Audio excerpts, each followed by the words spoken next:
Hello, what's up? What's up mga ka-Kierify ko dyan? Good morning! So this is Kierify again. Patuloy na naglalakbay sa ating kapaligiran. Dahil si Kierify Vlog ay mahilig na adventure, mahilig sa nature, environment. Ayun, sumaga tayo naglalakbay.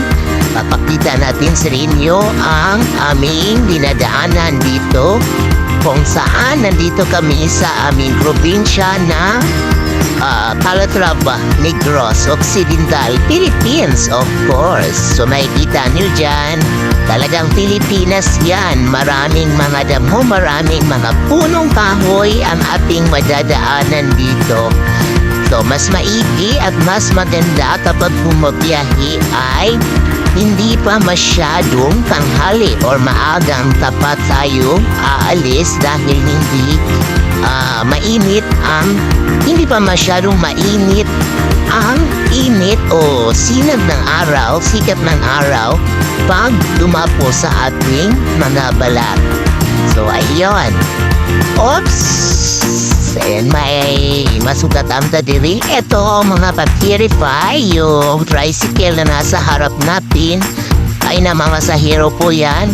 So madalas dito sa Negros Occidental, namamasahero dito ay mga tricycle, bus or bus. Noong mga nataraang taon, ilang taon na 2020, 23 or something like that, ay ang mabilis or ang palaging bumabiyahe dito ay yung mga pampasaherong jeep.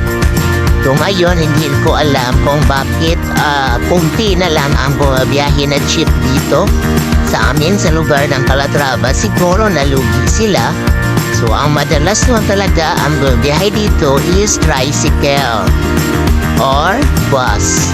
May mga jeep naman pero hindi masyadong madami. Siguro isa or dalawa lang ang bumabiyahe sa buong araw. Dati naman napakaraming jeep, halos napakaraming jeep. Siguro 5 to 8 pampasaherong jeep na bumabiyahe sa buong araw. So dati nag-aaral kami nung high school pa ay jeep talaga yung sinasakyan namin, masyadong mapuno yung jeep na sinasakyan namin kasi nga maraming mga estudyante, marami kaming estudyante.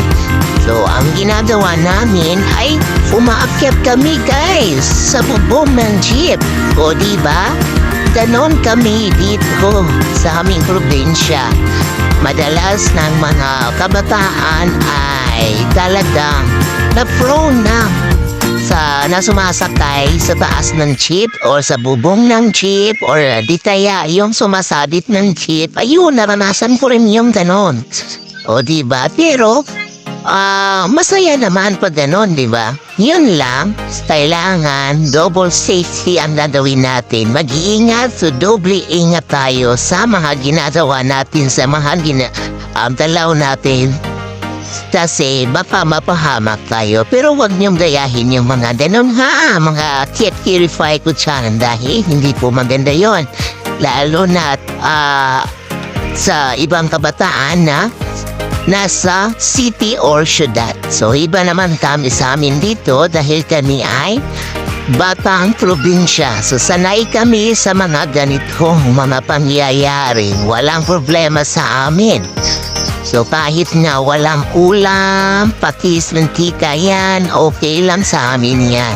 Kasi alam naman namin na mahirap talaga ang buhay dito sa aming probinsya. Pero kailangan talaga nating magsikap para matulungan ang ating mga magulang.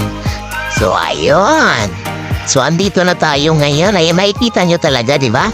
Medyo malikot-likot konti ang ating camera ngayon, guys. Kasi ngayong kalsada natin ay hindi siya spalto. Nandito na tayo sa Calampisawan ngayon, Barangay Calampisawan, Calatrava, of course, Philippines. Ito ang napakaganda ng lugar. Kasi nga probinsya. Pero depende naman siguro sa atin, ano. Kung mahilig kayo sa probinsya, mahilig kayo sa nature or adventure, ay malamang magugustuhan nyo dito. Kasi, hindi siya kagaya ng city is masyadong anong tawag dyan? Masyadong crowded. Dito naman, hindi naman masyado. So, makakalanghap tayo dito ng pistang hangin. Hangin. Anyway, dito na tayo sa lungsod, nakaka-clarify. So, ayun, na yan ang sinasabi ko sa inyo, yung na-share ko sa inyo na umaakit kami sa bubong ng jeep noon. Wag niyo dayahin yon, mga ka-clarify ko dyan, kasi nga, hindi naman tayo pare-pareho ng pinagdaanan or pare-pareho ng lugar kung saan tayo lumaki. Kasi kami, mahilig kami sa ganon, kasi nga pro na kami dito, sanay na kami kasi dito kami lumaki sa aming probinsya kung saan talaga tayo itinananap kahit na pupunta tayo doon sa malalayong lugar at tayo uuwi pa rin dito sa ating lugar kung saan tayo ipinananap or saan tayo nagkaroon ng isip. Diba? Tamang pag-iisip kung saan tayo lumaki. Doon din tayo uuwi dahil manis naman talaga natin ang ating lugar. So ayan, sa mga gustong pumunta dyan or pumasyal dito sa aming lugar, dito sa Negros Occidental, Calatrava, ay pwede kayong pumunta dito kasi nga maraming mga lugar na pwede niyong pasyalan dito, guys. Yes, of course, tama yon. Tama yung narinig niyo kay Clarify na maraming mga adventure dito sa aming lugar kung gusto niyong mamasyal dito sa amin. Diba? Nakikita niyo ang kalsada na ating dinadaanan ngayon ay hindi siya crowded. So kayo guys, saan niyo gustong tumira doon sa crowded places or dito sa maluwag at makakalanghap kayo ng fresh air, diba? Fresh air.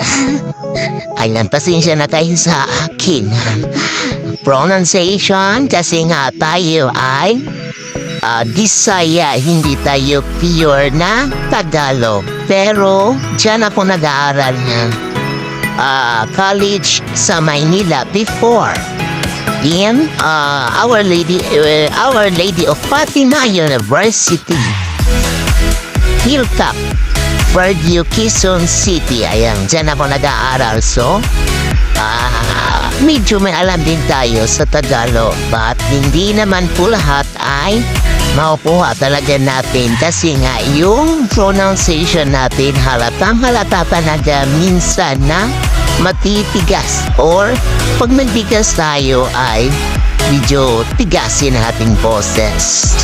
So hanggang dito na lang siguro tayo, no? Ito lang yung mai-share ko sa inyo tungkol dito sa aming probinsya na Calatrava, Negros Occidental. Thank you for watching, guys. Come again and see you to my next video. Bye-bye. God bless everyone.